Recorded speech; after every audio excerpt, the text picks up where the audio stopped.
Howdy, everybody.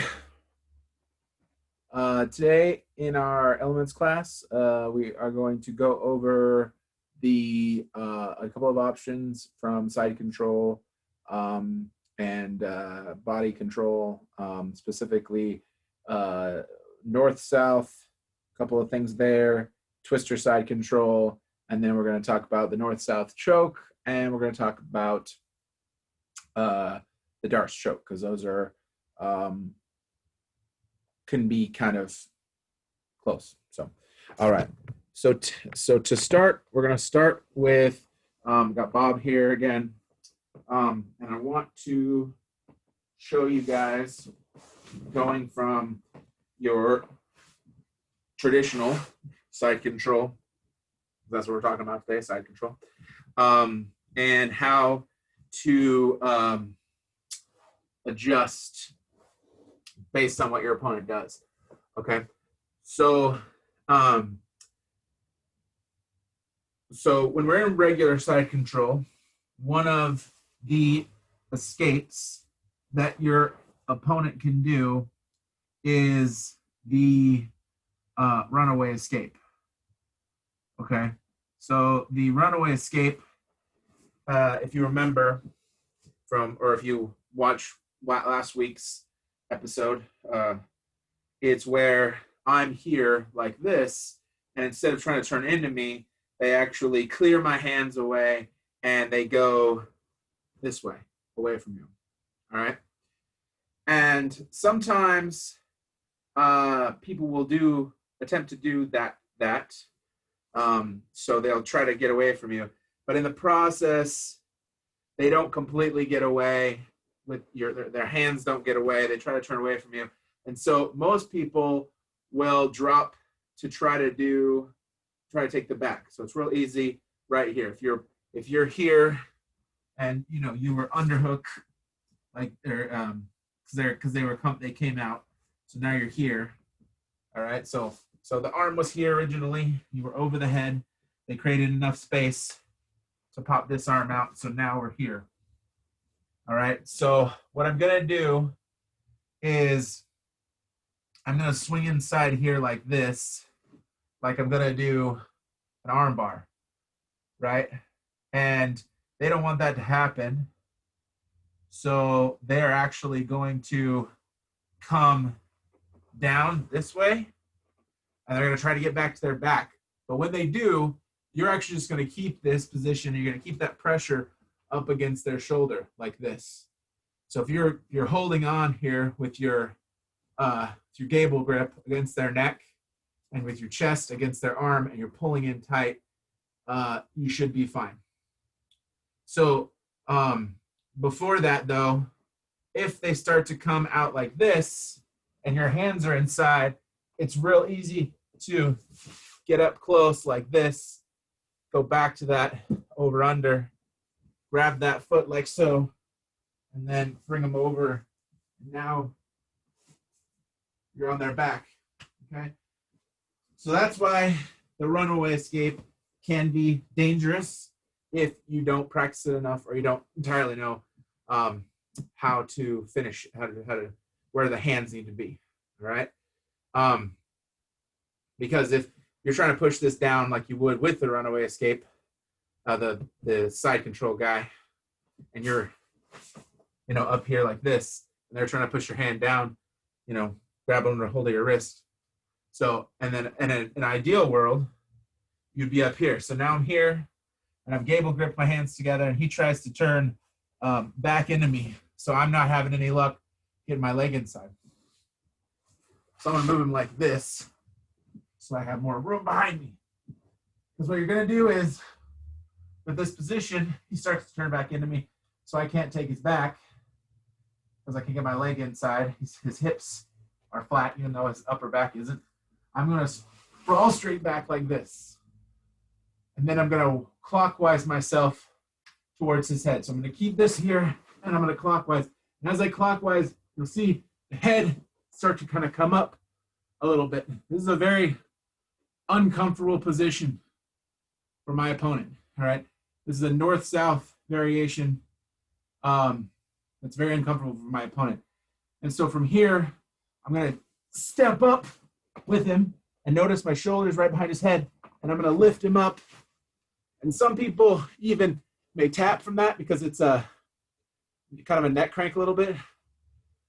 But if they don't, and you get here, you know, the fun thing is that most people don't do is you can actually finish chokes from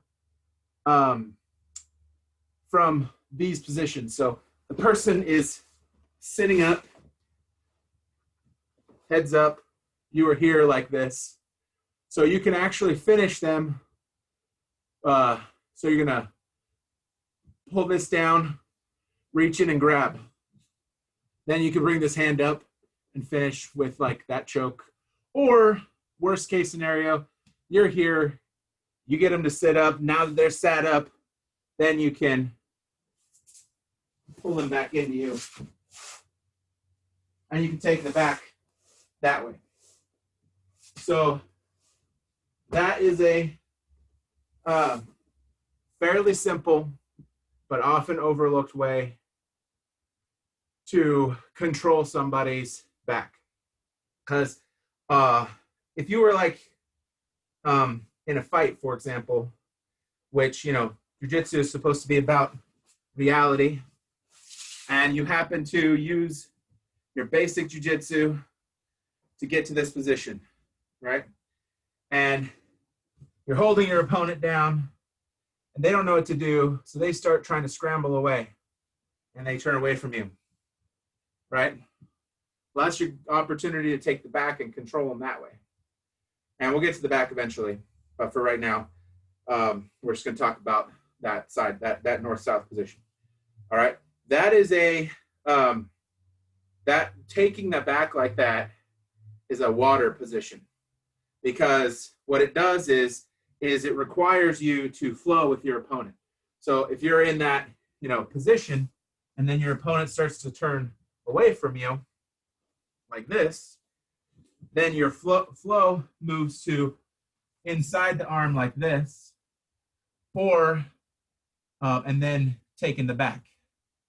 Okay, so remember, side control can be about submissions. It can also be about transitions from one to another. In the grand scheme of things, the back is more dangerous for a lot of people. It's unfortunately not for me, because as a bigger guy, there's a spacing issue. The closer you can get your chest to your opponent, your belly to your opponent, the better. But if they're kind of farther away, like the bigger guys like me, it's more difficult to lock that in correctly. So there are variations of that as a bigger guy that I would use, but generally speaking, the back's not really my go-to in terms of fighting. It's a good, you know, you still want to learn the defenses to it. And I'll still teach the basics when we get there, but that's a way. So remember, so again, I'm kind of show it from the side here so you can see the process. So your opponent is here, they pop this arm through, and I'm still here because they didn't clear this hand, and they start to try to escape this way. So I'm going to go from here to here, be able to grip my hands together, sprawl back, pull them backwards like this, use my shoulder to push their head forward like this. And then as I do, I'm going to sit to my knees, pull them up, and then once they're up, then again I can roll and sit back and take the back like that. Okay, that's a good transitional move from when your opponent moves fluidly. Okay. Adjust this just a little bit.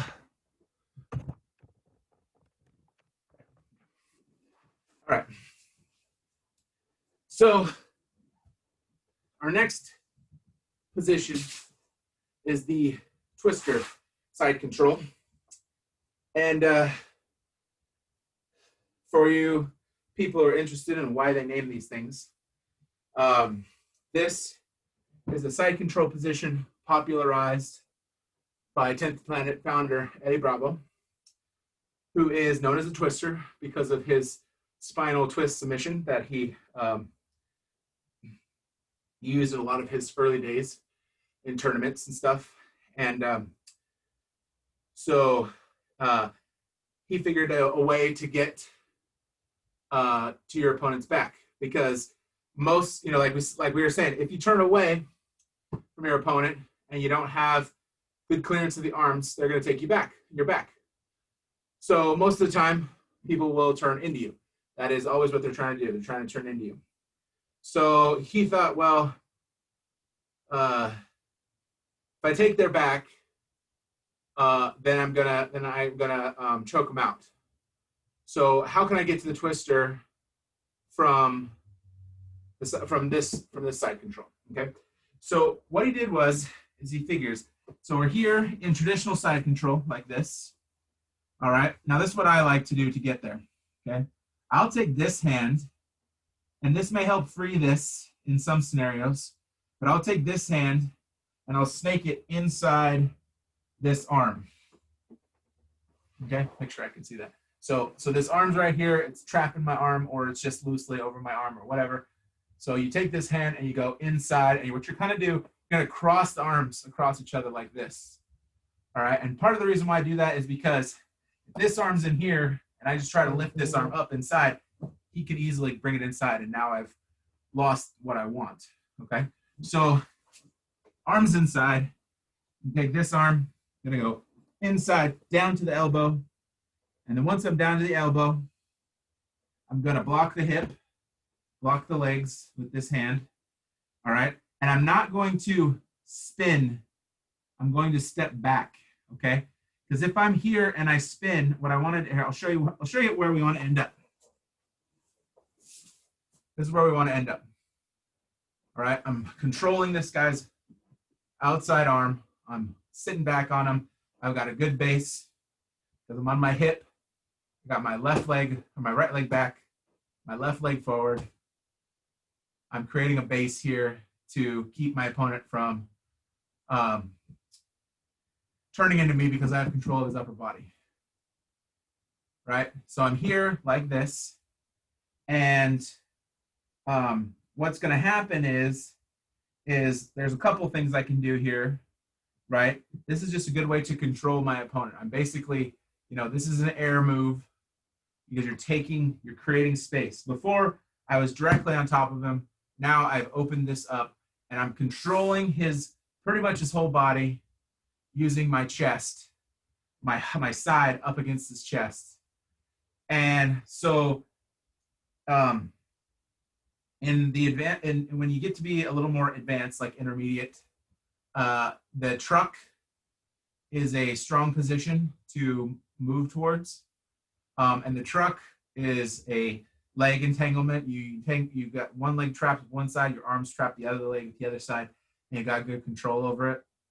And so this works well if you either have long legs or you're going against somebody who has long legs, because then you can, or thin legs is another thing too. Because as a big guy, I've got big legs. A guy who has thinner legs can wrap his legs around mine, and a guy who has thinner legs, I can wrap my legs around. But big leg to big leg, or big leg to short leg, or short leg to short leg might still work, but generally speaking, you want to kind of be aware of that. Is this a position I'm going to go to? And if it's not, that's fine, because this is a good transitional position as well. So most people, when you get to this point, like as one thing I was talking about before defending, is they'll put their knee up like this. And the reason is because they're trying not to get mounted. And if I bring my foot over and they go with me, they can butterfly hook that foot. So if I try to bring this, if this leg is here, try to keep this leg here, Bob. This leg is here, and I try to step over, right? Now he's caught my foot underneath his foot, and then he can lift it up exactly where he wants it. And now I'm, in a bad position, right? So, so if they don't do this and you want to pass into top. So like if you're over here, it's real easy when you're in here to make sure you're up real high, right? And then you just step over. Just like that. There we go. So most people's legs won't be frogged out like that. They'll just be up here, bob. So then once we're here, then I can use this elbow control I had here to get my underhook back. And now I'm in mount, okay? Again, a couple weeks from now, we'll go over this, but right now we're just showing you the transitions, all right? Mount is a much stronger position in terms of offense because I can come up high and start punching if I have that, or there are lots of attacks I can do. Again, if you're really good at mount defense, it's still not as strong as side control, in my opinion. Just because mount is only one position, or there's like 2 or 3 variations, whereas side control, you have regular side control, judo side control, scarf hold, reverse side control, twister side control. So there's lots more variation in terms of how you can be, how you can respond, how you can attack when you're in side control. And a lot of times it just requires you to either move your arms or move your legs, but you don't have to do both. And you're not trying to hold on to anything. You can be a lot more fluid in side control. So that's one of the reasons why I like side control. I usually stop here and make my moves from here. So, but other people don't have the same kind of control, and you'll develop your own game in regards to that, because you might be like, oh, this guy's got really good side control defense. I need to come up with a mount attack, or figure out a way to take his back, or let him go to turtle and do something there. And again, all these positions are things we haven't gone because they're down the line. So, so in any case, the proper way to go into twister side control is you want to step back. You don't want to twist. A lot of people will be here, and they'll get this arm inside, and then they'll shoot their bottom leg through. They'll go like this, right? Because you want your knee down here. The problem is that when you do that, a lot of people will frame on your back, and they'll push you down, and you'll end up like down here. And now you're basically, your legs are here, so you're not, the opponent's legs are here, so you're not in the worst position. But they have enough framing power that they can shrimp out, and then you're in a weird way, and they can maybe come up on top of you. So I don't like that. I like to keep control, to give them no moment to do that. So if I'm here like this, and I want to switch to twister, this arm comes out, comes inside. When I go to switch, this back leg here, and I'll turn this a little bit so I can kind of show you. This back leg here goes flat, like this. All right, keeping that pressure. Then this leg steps back. So I go here, and I'm here, and then I go step back. All right, now I'm like on top of this guy's face, right? This is not a comfortable position for them. I've had lots of people hate the fact that the motion here that I do crunches them in even more. And I've taught this to other people, and they say the same thing. They do it. It's just like tightening the noose a little bit. And so from here, if I want to go to twister, then I'll bring this knee up here, and I can do that stuff. Or I can step over, so I can get this underhook as I step over my opponent, right? But if your opponent brings this leg up to defend, then you have to be like, well, what do I do? Well, there's this little move that Eddie thought of, and doesn't work very well for me, again, because of my flexibility, but I do use it occasionally, and he calls it threading the needle, okay? So I'm going to bring Bob back over here so you can see this a little better. So threading the needle, all it is you're going to grab your foot, and instead of trying to flip your whole leg over, you're just going to thread your foot through. All right, so I'm on top of this guy. My hip's still up high. I'm going to grab my foot, like I said, flexibility, and you're just going to bring it inside across the hip like this. And once it makes it to the other side, now you don't have to worry about a foot going in, and you can just come in here like this, and now you're back on top in the mount, like this. So this is the that's from the twister. Okay, that's one of the opportunities from the twister to go to this. Okay, so those are the two main moves that you have for today in terms of transition and controlling the position. Now let's talk about some possible submission reactions. Okay, so submission reaction number one is off of, they're both going to be kind of off of the turn in, but the one could be the turn away as well. Okay, so the turn in one, well, the turn away one, we'll do that one first. So let's say it's, you know, getting close to the end of the match, or you know, you need to finish this as soon as possible rather than as long as possible. So your opponent starts to do the runaway escape. All right, and they do it correctly. So they get your hand down here like this. This hand's down here still, and they start to turn away to run away. Well, you're not. This isn't the end, okay? Because it's real easy to go in what we call a north-south choke, because the north-south position is another position like it's like a half side control. So I would say, because it's really, you're not inside control, but you're like they're on their back and your head's in their chest and their head's in your chest, and so that's what they call it, north-south. So they do the runaway escape and they're here, right? So they're starting to try to do this. They push my arm down.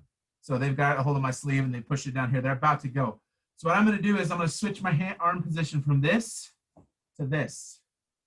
All right. And when I switch, I'm going to get in as deep as I can, and I'm going to sprawl back like this. All right. Now the runaway is going to be real hard. And if I use this and I keep a hold of the pants or the gi or the belt or whatever, then definitely running away is going to be real difficult. And then from here, I can pull, so I can maybe get their jacket here, and I can pull, and I come down like this, and this is what we call a north-south choke. So most of the time, people's arms are here, like this, and what you want to do to finish this choke, there's a couple of things to it that will require lots of reps and lots of practice, because it's not just grab their head and squeeze. That doesn't work. You have to rotate your lat down into their throat. Okay, you can't just squeeze. All right, you have to kind of, one of the best ways is to get real extended out by pushing on the hip to make sure your lat's in the right spot. Then once it's in the right spot, then you can grab your hands together, pull and squeeze, and then see how my shoulder pulls back a little bit. That right there is going to put pressure into the jaw, which is going to put pressure into the throat, and then I pull and squeeze, and that should choke your opponent out. Now, if it's not working, you get to squeeze, it's not working, that's okay. It's not the end of the world. You can always come back up and do something else, as long as you give control. And it's very difficult to get out of this once you're in it. So once again,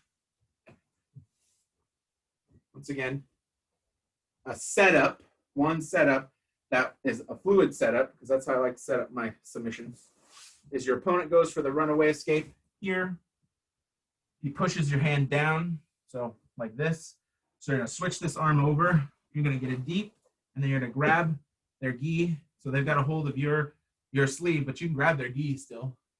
You try to keep them from running away. And as long as you put your body behind their neck, they shouldn't be able to come out. So it also depends on that as well. So as they come down, you're going to be here. And that's okay, because as they come back onto their back like this, and if they got a hold of this, they'll let it go, because they're in danger and they know it. So they think, oh, I need to get my hands engaged, right? So you're pressing on the hip until you get back as far as you can. And then once you get back, grab that hands. And I like to go, so we're going to go underneath the head. So if you're underneath the head, I like to go palm down and then S grip together. And that way it's real easy for me. I go palm up, I can still do it, but palm down adjusts your arm enough to where you have more rotational torque down into your shoulder. It's a anatomy thing, but that's how I like to do it. So I go underneath with the palm down, grab the hands together, and it gives me more of that. So how do we defend against this? We see it coming. How do we defend against it? Well, it's pretty intuitive. You have to get your chin past their shoulder lat complex. And there are people who are really good at this, and they can actually like try to scoop your chin up. But as long as you keep your head turned real hard down away from it. So like, for example, if I was being choked on that same side. So I'm here and I decide, maybe I don't want to run away. Maybe I want to go to turtle. Runaway escape, remember, you can either go to try to regain guard or you can go to turtle. So sometimes you can use that just to go to turtle and then fight your turtle battle from there. And that can be a lot easier than trying to fight trying to regain guard, okay? So as a big guy, I probably go up to turtle. So I'm here, I'm controlling the arm, I get my arm inside, I grab this sleeve, I push it down, I grab it with this hand, I push it down, I go here, he slips his arm over my head and sprawls down. Now I can't go that way. So before he finishes sprawling, I have to be proactive. I have to turn back into him. So I'm here and I'm going to turn back into him just like I would before. Remember the wife, husband, significant other, whatever you want to call it. I'm here like this, and I don't want to try to turn into him like this. I want to actually bump and turn down and turn in the same space. So outside, the top foot goes here like this. Bump and turn. Now I'm flat, and once I'm flat, there should still be enough space here as he's still trying to pull me and get himself flat. And I go down and I get my shoulder here. And once I get my chin here, you'll still kind of feel uncomfortable, but the choke isn't there anymore. And so now you can fight your opponent and start to try to like walk out and get away like that. Okay, so it's really the only response you have to anybody who's good at a north-south choke. Trying to go away from it locks it in tighter. So you need to go into it. And if you can go into it and get up to your knees, you'll have another choke that you have to fight. I only like to go halfway. So I only get halfway, try to get here, try to make that defense.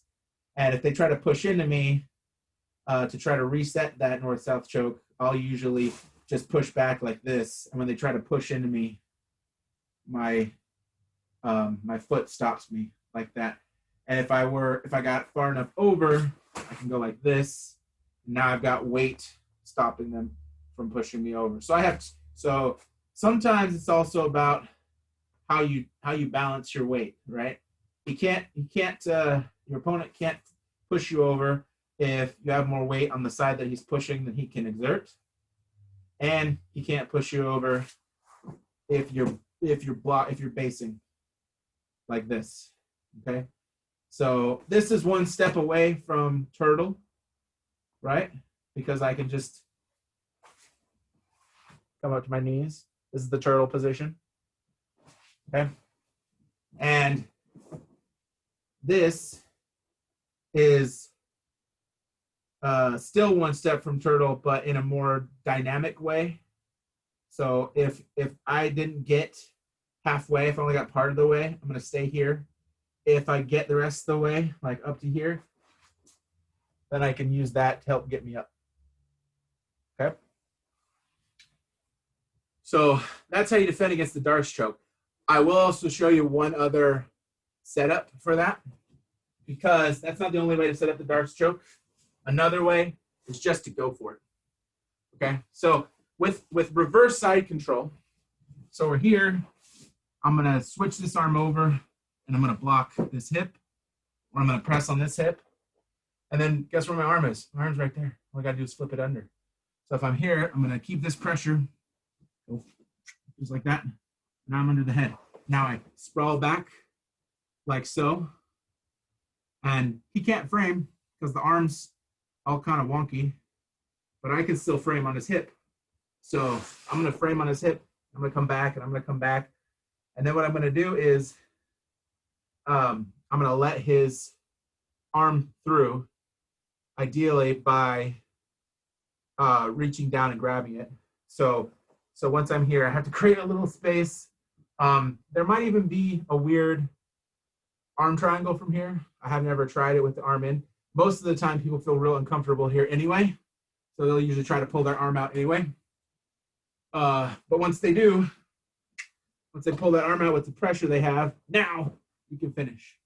Now we can go even deeper into this. Remember, get that back, push that hip, stretch them out, then bring that hand inside, hand down, lat down just like that, and squeeze. Lat down. And so when I say lat down and squeeze, I mean lat down and then squeeze. Like that. Not trying to go up, trying to go in. So in and down. And I actually it inadvertently makes you go up. Okay?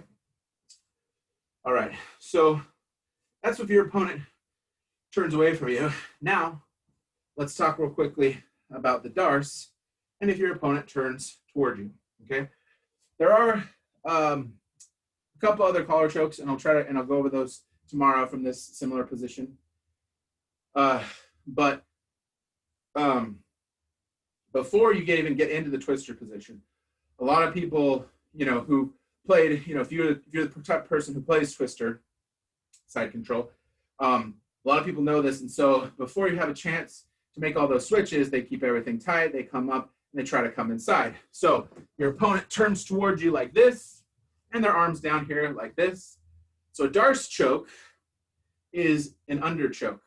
So we were here, right? And your opponent comes underneath you like this to go low, because that's where they want to go to start to come up, right? You've already blocked this. They know they can't get their legs inside. So they need to figure out a way to come down. So a lot of guys will come here. When they do, since your arm was already here, so your arm was here, they're able to frame you, you're using this hand to block the hip, they come down. Now, what you're gonna do is you're going to drop this outside arm underneath this armpit and shoot for this head, and then this arm goes over the top. Okay, so it looks like this. So I go down, try to get this arm as deep as I can and underneath, and then this is the initial setup. Okay, so it's hand underneath, and then you grab this hand and you create that pressure right behind the back of their head. Okay, ultimately you want to look like this. So I'm deep, I grab my bicep, I grab their lat like this, and I sprawl backwards, and they tap out because I'm choking them.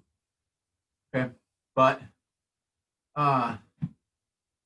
you're gonna get a lot of resistance in this choke. You're gonna get a lot of resistance in this choke. So to finish this choke, what you're gonna need to do is you're gonna need to adjust the angle of resistance. Okay, so when you go for this move initially, and they're inside here, your arm comes down, and then you get here, you grab these hands together, and you're pushing, you're using them to push on the back of the head, they're gonna push back. If you try to just go for this, their head's gonna slip up here, and your hand's gonna come out, and you're not gonna be able to finish it. They're gonna be able to push back hard enough. You need this other hand on the back of the head to help control the head. So the best way, once your arm's inside like this, is to come over and go palm to palm. It looks kind of odd like this. It's a gable grip still, but instead of being a straight gable grip like this, it's a tilted gable grip like this. And even better, so keep the top arm straight and use the underhook on arm to create the S. So again, gable grip, right? And underneath, this is one way to do it. A stronger way is to tilt this hand and use this. The left hand is the flat. Okay. So so again, they come in towards me, and I go deep under the head, and I go into the hand like this, and I use that blade to pull the head down. Now, people are still going to be very, very resistant to this move. You should be resistant to this move. This should not be something you just put your head forward to and say, choke me. You should be trying to press your head back. All right. Now, as they're pressing their head back, and you've created this forearm press here, what you're going to do is you're going to take this hand here and grab their head, and you're going to pull it up. right? Because they're trying to go this way. If you're resisting, that's resistance versus resistance. So what we're going to do is we're going to go from here, all right, to here, grabbing the head, kind of fingers on the ears, right? Fingers on the ears. We're going to lift up, and then we're going to go even deeper. And once we've gone real deep, then we should easily be able to get that in. And then once we get it in, we readjust, sprawl back, and squeeze, and squeeze, and squeeze. Okay? Now, how do you defend against this? Well, first of all, you know it's a possibility when you go for it because you're overextending your underhook arm. All right? So Bob here is going to not do the Darce on me, but it's going to be like he's doing the Darce on me. So he's here in your traditional side control position, right? And I've created my frame like I showed last week. Now the frame is created. And I'm going to bump up and get this arm inside. And once this arm is inside, then I'm going to bump again and get this hand underneath. And when this hand comes underneath, that's when he's going to rotate his body and drop his arm down inside like this. All right. Now, I'm going to keep this angle for a second so you can see what I'm doing. The first thing you should be thinking about when someone's darcing you is where this hand, this underneath hand is. Because if it's just floating free, then you are going to easily get taken. Or if you try to keep it up here or try to fight, those are the instances where your hands are going to get taken. All right, I'm going to get rid of him and just show you from this position. So if I'm here and I extend it out and the arm comes up underneath and someone tries to darce me, okay, I can be darced. It's hard because I have very small neck, but I can be darced. There's a lot of things that can be done to me that are difficult, but they are doable. And if I don't have good defenses against them when they happen, then I will lose. So as the arm comes through and I'm up here, I want to keep this arm here. All right, I really want to try to get up underneath and grab that body. And if it means the gi, grab the gi. Because now I've essentially, to darce me, he needs to get my arm down like this. All right, most people when they go for this move, they come around, and when they come around, that arm goes down, and then the body squishes the arm down, and they clear their legs. So what you need to do is, as you're going underneath, you need to see that that arm is coming down underneath the arm here for your darce. So you're going to throw that arm up on their back and grab their gi. Now, even if they try to squish, they're trying to squish their arm. They can't because they don't have the pressure on your arm. Your arm is over them. So they can't create that pressure no matter how much they want. And even with that darce in, you should still be able to come up because you have this control. They don't have the neck like they want. If your arm's down here, then they do, because then your arm ends up here like this. And a darce is kind of like an arm triangle, which we haven't gone over yet, but we will in the next couple weeks. So we're here up in the darce, right? We want this inside like that, and the arm's going to come through and as it drops through. So if I'm Bob here and I want to defend against my darce,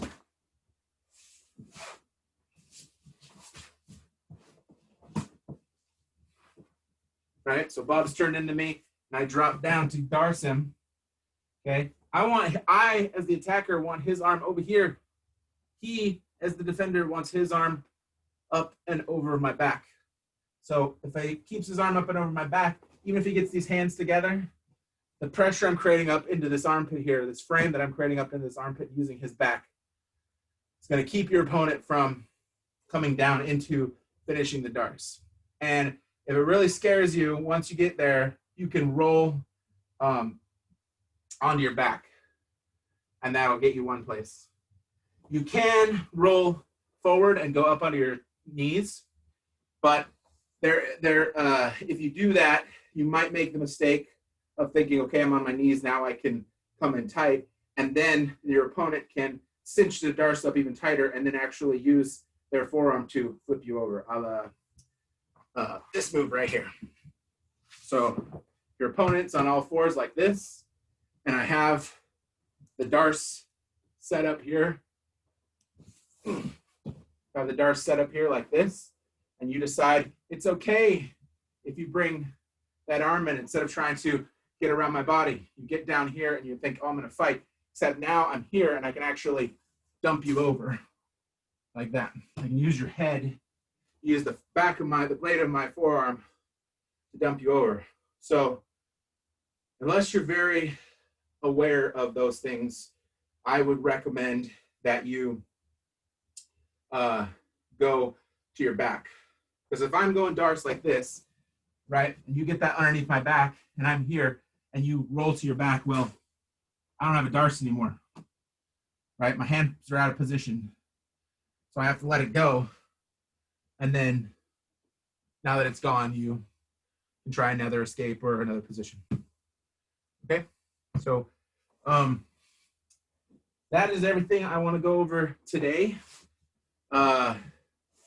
Just so you know, if you are able to make it to class, I'm happy to answer questions, show things again, slow down, speed up, make sure you're doing them right if you have questions and so on. So if you do have any while you're watching this, type them in the comments, or you can send me a message. Should have my Facebook if you're watching these, or at least know how to get a hold of me. So otherwise, that's it, guys. Thanks for watching. Have a good day.